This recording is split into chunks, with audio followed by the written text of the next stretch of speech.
UESF Executive Vice President Linda Plack testifies at the Board of Education about the state budget crisis. Thank you. I see Ms. Linda Plack, Vice President of United Educators of San Francisco, who's come. Please. Thank you very much for the opportunity to speak. I'm Linda Plack, the Executive Vice President of the United Educators of San Francisco. And in addition to that, I'm a CTA State Council delegate. I'm the Secretary of the California Federation of Teachers EC K-12 Council. And both the California Teachers Association and the California Federation of Teachers, as organizations, have been strategizing as to how we are going to deal with this particular situation. Dennis Kelly, the president of the union, and myself are on something called the Public Education Funding Work Group that's also in CTA. And we are trying to see what the best strategies would be. Last night, the San Francisco Labor Council had a panel, and the panel, you were there, President Maffis, the panel was discussing tax policy. We are going to have to face the fact that we are only one of 3 states that requires a 2/3 majority to pass a budget. We are one of the few states that require a 2/3 majority of the state legislature to raise revenue. We are one of the few states that have the restrictions that exist under Proposition 13. Proposition 13 was passed in 1979 for some very good reasons. But the effect has been to shift the burden of taxation from the corporations to homeowners.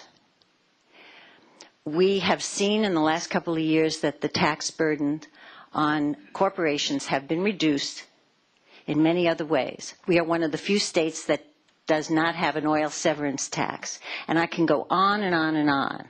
Last night we learned about how the income tax has changed so that the highest earners in the state pay less than they paid in the past in terms of percentages.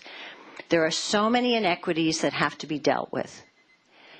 Our own assessor, Phil Ting, is working on a campaign that he calls Close the Loophole, which is an attempt to look at property tax and how it can be properly assessed so that the inequities that exist can be stopped.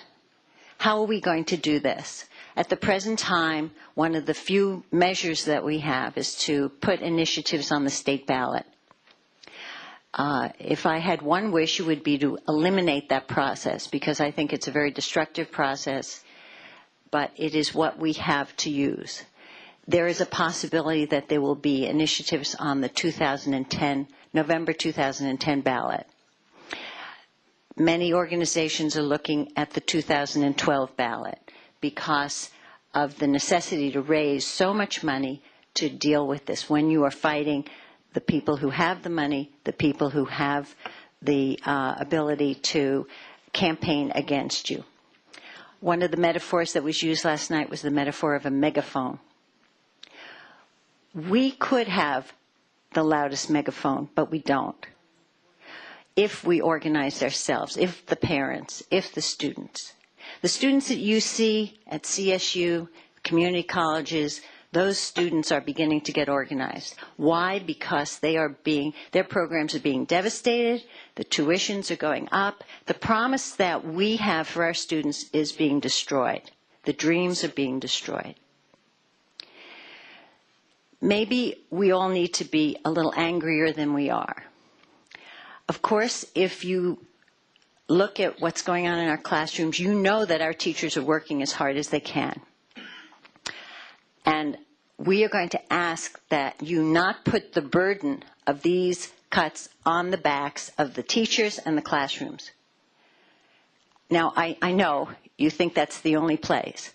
We don't see it that way. We see a lot of fat that needs to be trimmed. We see programs that need to be eliminated. The classroom has to come first. The students have to come first. Thank you very much.